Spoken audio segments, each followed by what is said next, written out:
सबसे पहले तो आप दोस्तों का बहुत शुक्रिया कि आप बड़े शार्ट नोटिस पे तशरीफ़ लाए और इस वक्त पीसीबी के जो हालात जा रहे हैं उसकी नज़ाकत को समझते हुए मैं इस मौजू पे आपसे मीडिया टॉक करना चाह रहा हूँ।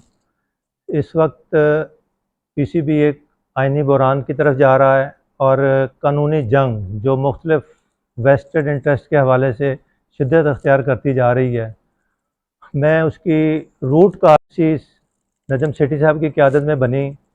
उसकी मुद्दत थी 120 डेज़। उसमें एक्सटेंशन हुई 2 मंथ की। इस अरसे में उस एमसी का जो मैंडेट था वो था डिस्ट्रिक्ट के रीजन के इलेक्शन कंडक्ट करवाना और चेयरमैन के इलेक्शन के लिए एक इलेक्टोरल कॉलेज का तैयार करना। मैंने 24 फरवरी को as a election commissioner PCB को ज्वाइन किया और उस वक्त 101 डिस्ट्रिक्ट एसोसिएशन जो रजिस्टर्ड हैं पीसीबी के साथ, उनके इलेक्शन करवाने का टास्क था। 16 रीजन को इलेक्शन करवाने का टास्क था ताकि हम उसकी बेस के ऊपर आगे चेयरमैन का इलेक्शन कंडक्ट करवा सकें। हमने उस टाइम फ्रेम के अंदर रहते हुए 92 इलेक्शंस डीसीए के कंडक्ट करवाए और 13 इलेक्शंस रीजन क्रिकेट एसोसिएशन के करवाए और इस तरह हमने जो रिक्वायरमेंट थी चेयरमैन के इलेक्शन के इलेक्टोरल कॉलेज की वो हमने मीट कर ली। इस अरसे में इस इलेक्शन प्रोसेस के हवाले से कोई 17 केसेस मुख्तलिफ अदालतों में हुए इस इलेक्शन के हवाले से। उनमें से 13 जो थे पिटीशंस इलेक्शन के ख़िलाफ़ वो डिसमिस हुई और 4 जो हैं अभी पेंडिंग पड़ी हैं। इस हवाले से मैं समझता हूँ ये एक ऐसा पैमाना यार्ड स्टिक है जिसमें ये कहा जा सकता है कि इलेक्शन प्रोसेस बड़े फेयर और ट्रांसपेरेंट मैनर से हुए। लेकिन उसके बाद जब पहली मैनेजमेंट कमेटी का वक्त करीब आना शुरू हुआ तो उन्होंने एक बोर्ड कॉन्स्टिट्यूट करने के लिए मुख्तलिफ मीटिंग्स की और उन्होंने एक बीओजी को कॉन्स्टिट्यूट किया जो उनका एक मैंडेट था।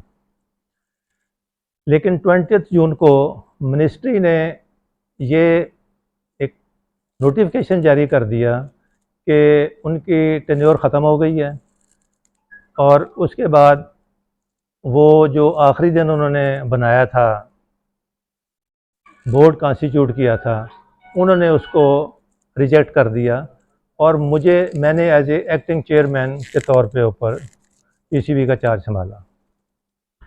अब उस वक्त मेरे चार्ज संभालने के बाद पैटर्न ने 2 बंदे नॉमिनी किए बोर्ड में, एक ज़का अशरफ साहब और एक खलील और एक अपना मुस्तफ़ा रमज़े साहब, और उन 2 के बाद हमने एक बोर्ड को कॉन्स्टिट्यूट करना था। उसी वक्त से मिनिस्ट्री की इंटरफेरेंस शुरू हो गई हमें मुख्तलिफ हालों से। मैं समझता हूँ कि इस वक्त जो आइनी बहरान है उसकी 2 वजूहात हैं। एक मिनिस्ट्री की गैर ज़रूरी इंटरफेरेंस और उनका ये एक तकाज़ा कि कुछ मावरा आइन इक़दामात जो हैं उनको इख्तियार किया जाए और उनको इम्प्लीमेंट किया जाए। और बतौर as a lawyer, as a acting election commissioner, मैंने उन मावरा आइन इक़दामात को तस्लीम करने से इनकार किया और पीसीबी के आइन और कानून के मुताबिक चीज़ों को लेकर चलना शुरू किया। वहाँ पे उनकी ये ख्वाहिश थी कि आप इलेक्शन जो है वो आप विदिन 2 डेज़ के अंदर अंदर इलेक्शन को कंप्लीट करें, इलेक्शन पोलिंग कंडक्ट करें, जबकि आइन ये कहता है कि कम से कम 7 से 10 दिन के अंदर ये इलेक्शन होने चाहिए। उसमें एक और बोन कंटेंशन भी आ गई, वो थी क्वालिफ़िकेशन क्लास। चेयरमैन की क्वालिफ़िकेशन के हवाले से 2014 के कॉन्स्टिट्यूशन से पहले चेयरमैन की क्वालिफ़िकेशन के लिए कोई एजुकेशनल क्वालिफ़िकेशन रिक्वायर नहीं थी। अब आ गई कि बीए, चेयरमैन की क्वालिफ़िकेशन बीए होनी चाहिए। उस हवाले से ये असल बोन ऑफ कंटेंशन बनी जिसकी वजह से ये कानूनी जंग और ये एक क्राइसिस जो है ना बढ़ना शुरू हुआ।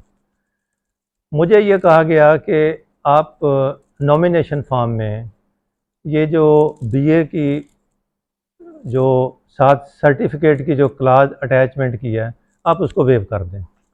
लेकिन आइन की पीसीबी आइन का जो आर्टिकल 7(4) है वो ये कहता है कि एजुकेशन जो है वो डिग्री सर्टिफाइड होनी चाहिए, और हम ये चाह रहे थे कि उस डिग्री की हायर एजुकेशन कमीशन से वेरिफिकेशन भी होनी चाहिए। बाज़ अदालतों में भी सुनी जा रही है कि इस वक्त जो चेयरमैन के लिए जो कैंडिडेट इंस्पायर कर रहे हैं उनकी वेरिफिकेशन हायर एजुकेशन कमीशन से वेरिफिकेशन होनी चाहिए। इससे पहले वो रिलाय कर रहे हैं 2011 की एक हाई कोर्ट की जजमेंट हुई थी जिसमें ये को वारंटो रेट में ये चैलेंज किया गया था कि ज़रूरी तरक्याती बैंक के जो चेयरमैन डिजिग्नेटेड चेयरमैन हैं उनके पास बीए की क्वालिफ़िकेशन नहीं है। उस हवाले से हाई कोर्ट का फैसला भी आ गया। उसमें पैरा 12 जो है उस जजमेंट का, उसमें ये कोर्ट लिखा हुआ है कि जो कौंसल है, कौंसल उनका रिस्पोंडेंट नंबर 6 का जो ज़रूरी तरक्याती बैंक के प्रेसिडेंट डिजिग्नेटेड थे, उसने अपनी क्वालिफ़िकेशन के हवाले से कोई असर्ट ही नहीं किया कि हम उस क्वालिफ़िकेशन को मीट करते हैं कि नहीं करते।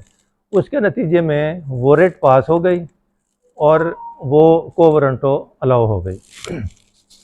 अभी भी जो मेन इशू है, मेन इशू अभी भी इस वक्त जो लिटिगेशन हुई है कोयटे में, लाहौर, ये पॉइंट जो था ये भी एक ऐड था उस सवाल के एजुकेशनल क्वालिफ़िकेशन जो है वो मीट हो रही है कि नहीं हो रही।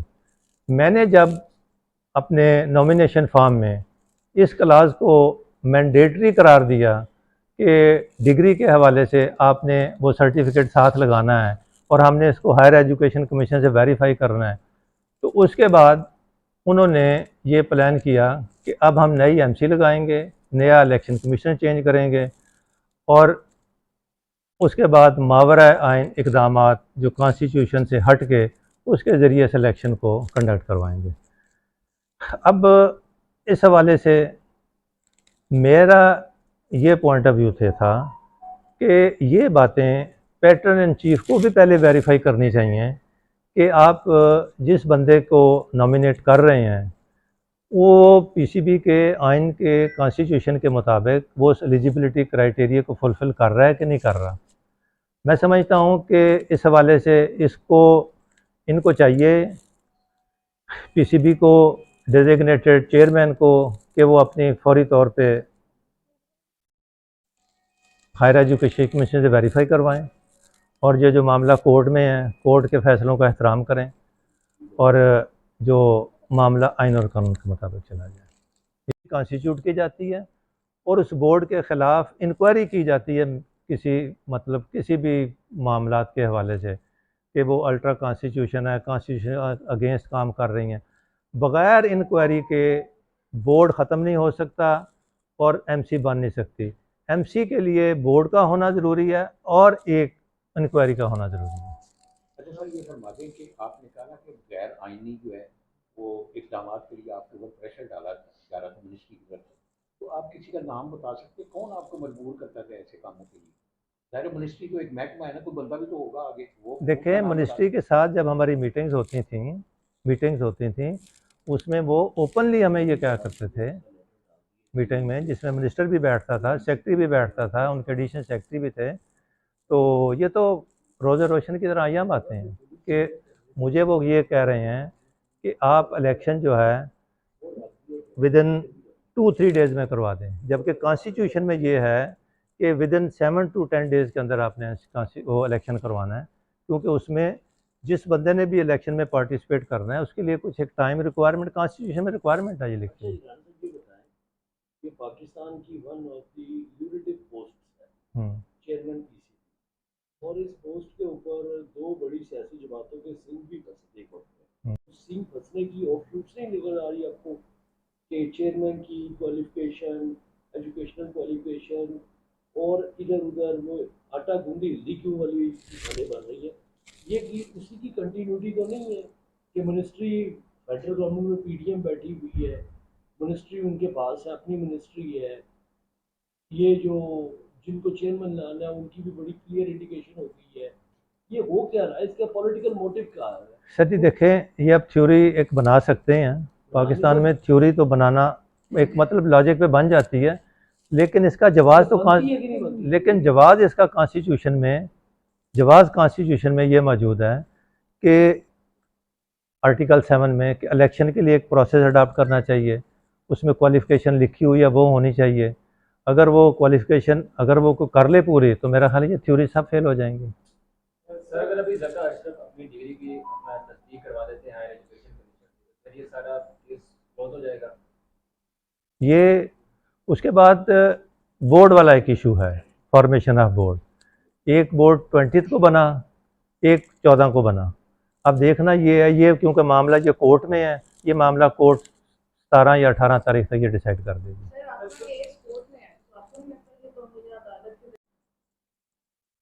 नहीं देखें, तौहीन अदालत पेंडिंग एडजुडिकेशन मेरा मैटर है। मैंने तो उस हवाले से कोई बात नहीं की जिसे कोर्ट ऑफेंड हो या कोर्ट अनाइड हो, यही मेरा केस है, उससे हट के तो कोई बात ही नहीं है। सर आप चीफ इलेक्शन कमिश्नर थे, जब आपने इलेक्शन करवाए आपने कहा एसोसिएशन से मैंने इलेक्शन करवाए हैं, और अब जब इंतखाबात की बारी है तो आपको हटा दिए गए उन इलेक्शन की। अब क्या उनका स्टेटस है, वो इलेक्शन कहाँ रहेंगे, और जो नए आए आप इलेक्शन कमीशन? वो नोटिफिकेशन हुआ था 3 साल के लिए, जो जो बंदे रिटर्न कैंडिडेट थे, और वो एज ए कंटिन्यू करेंगे उसको। सर ये अदालत में आपके केसेस पेंडिंग है, अगर फर्स्ट करें आपके खिलाफ फैसला आ जाता है तो आप तो कहीं नेक्स्ट ऊंची बिल्डिंग में जाएंगे इसके लिए केस को लेकर? सर देखें, मेरा केस बड़ा क्लियर है। मेरे केस में ये था कि मेरी अभी टेन्योर बाकी थी, मुझे टेन्योर से पहले अगर ख़त्म करना था तो मुझे नोटिस देते, मेरे ऊपर कोई एलिगेशन लगाते। मेरे ऊपर एक ही एलिगेशन उन्होंने लगाया मिनिस्ट्री में कि जी इन्होंने चेयरमैन के इलेक्शन टाइमली नहीं करवाए, डिले करवाया, और कोर्ट में आके पीसीबी के वकील ने और एडिशनल अटार्नी जनरल ने कहा है जी हम इन एलिगेशन को वापस लेने को तैयार हैं। ये ऑन रिकॉर्ड बात है। सर आप जो आपने अभी थ्योरी की बात की है, थ्योरी ये भी चल रही है कि ज़का अशरफ जो मिनिस्ट्री है, स्पोर्ट्स की मिनिस्ट्री, वो कह रही है कि नजम सेठी एंड कंपनी जिसके अंदर वो शकील शेख का भी नाम ले रहे हैं, तो थ्योरी ये चाह रही है कि उनका हाथ आपके पीछे है, तो इसके बारे में आप क्या कहेंगे? देखो, मैंने पहले भी आइन कानून के मुताबिक अपने आप को परफॉर्म किया एज इलेक्शन कमिश्नर। उसके बाद एज ए 15 दिन उनके जाने के बाद तमाम मेरे एक्शन जो हैं वो एज़ पर कॉन्स्टिट्यूशन ही हुए हैं, तो उससे हट के तो कोई भी नहीं है। सर एक पीएम की सवाल भी है कि वो चेयरमैन किसको लगाया जाए, जैसे एक इलेक्शन कमीशन भी किसी को जैसे मर्जी लगाए हो अभी आए हैं, तो इस पर आप समझिए कि सिर्फ डिग्री का इशू है जो कि ज़का अशरफ के चेयरमैन बनने की राह में रुकावट बन रहा है? देखें, रुकावट मेरे हिसाब से मैं कोई आइडेंटिफाई नहीं कर सकता क्या रुकावट है। मैं ये कह रहा हूँ इससे जो क्राइसिस है ना उसकी वजह ये है। सर आपका सिर्फ अपना ही है कि आपको दोबारा बहाल किया जाए, चाहे कोई भी चेयरमैन आ जाए, लेकिन आपका जो टेन्योर है वो पूरा होना चाहिए, उसके बाद जो जिस तरह देखो, मैं कहता हूँ ये प्रेसिडेंट नहीं होनी चाहिए, चीज़ें आइन और कानून के मुताबिक चलनी चाहिए। इस तरह मावरा आइन जो है स्टेप्स नहीं लेने चाहिए। तो कोई आए जाए, अदारा चलना चाहिए, आप इंडिविजुअल की तो कोई हैसियत नहीं है। सर बेटर नहीं था कि आप अदालत के फैसले का इंतजार करते और उसके बाद आप ये को अपने से अदा कर लेते, क्योंकि अभी तो केस अदालत के अंदर चल रहा है मामला। देखो, मैंने तो कोर इशू को एड्रेस किया है। कुछ बातें थीं जो मेरे से इंडिविजुअल सतह पे जर्नलिस्ट, साफ़ी, दोस्त पूछते थे, मैंने कहा कलेक्टिवली जो है ना कोर इशू की तरफ निशानदेही कर दी जाए। अच्छा सर, हम खेलों में ये कहते रहते हैं कि इंडिया में जो है वो सियासत बहुत ज़्यादा है, खेलों में सियासत में जो आजकल चल रहा है, इमरान खान आए, गुरु मीर जाटो को ले आए, पीडीएम की गवर्नमेंट आई, नजम सेठी साहब आ गए, अब पीपल पार्टी जो है वो अपना बंदा लेके आई है, तो क्या हमें दूसरों को ख्याल सही करने से पहले अपना घर नहीं ठीक करना चाहिए? देखें, ये पीसीबी में ना पॉलिटिकल इंटरवेंशन नहीं होनी चाहिए। एक आइन कानून बना हुआ है, उसके मुताबिक होनी चाहिए, और चेयरमैन को अपना टर्म पूरी करनी चाहिए। इससे तो कोई गलत बात नहीं है। तो इसके हवाले से जो पैटर्न इन चीफ हैं वो वज़ीर आज़म होते हैं, मैसेज देना चाहें तो उनको क्या करना चाहिए इस हवाले से, क्योंकि जिस कौन सी पार्टी का वज़ीर आज़म आते हैं इन दफ़ा जो चेंजेस आई हैं ना, उसके पीछे कुछ ना कुछ ग्राउंड थी। जैसे रमीज़ राजा जब चल रहे थे, वो 1 साल उन्होंने कंटिन्यू किया। मेरे नॉलेज के मुताबिक उनको पैटर्न पीसीबी के वो ये कह रहे थे कि अब डिपार्टमेंटल क्रिकेट बहाल करें। वो गालिबन उस टास्क को पूरा नहीं कर सके, उस बेस के ऊपर उन्होंने उनको चेंज कर दिया। सर अगर पीसीबी से आपकी सेटलमेंट हो जाती है, क्या आप उनका कोई भी दिया हुआ ऑर्डर कबूल करें और ये केस वापस लेंगे अपने? देखो मेरा केस है क्या, मेरा केस ये है कि अदारे को अदारे के तौर पे चलना चाहिए, आइन को पूरी तरह इम्प्लीमेंट करना चाहिए। अगर किसी की टेन्योर है, उसको जो हटाने का तरीका है उसको उसके मुताबिक रिमूव करना चाहिए। ये जो बात अभी की है उन्होंने, चाहे वो चेयरमैन हो, चाहे इलेक्शन कमिश्नर हो, चाहे एक्टिंग चेयरमैन हो, जो आइन में दिया हुआ रास्ता है उसको मुताबिक इख्तियार करना चाहिए।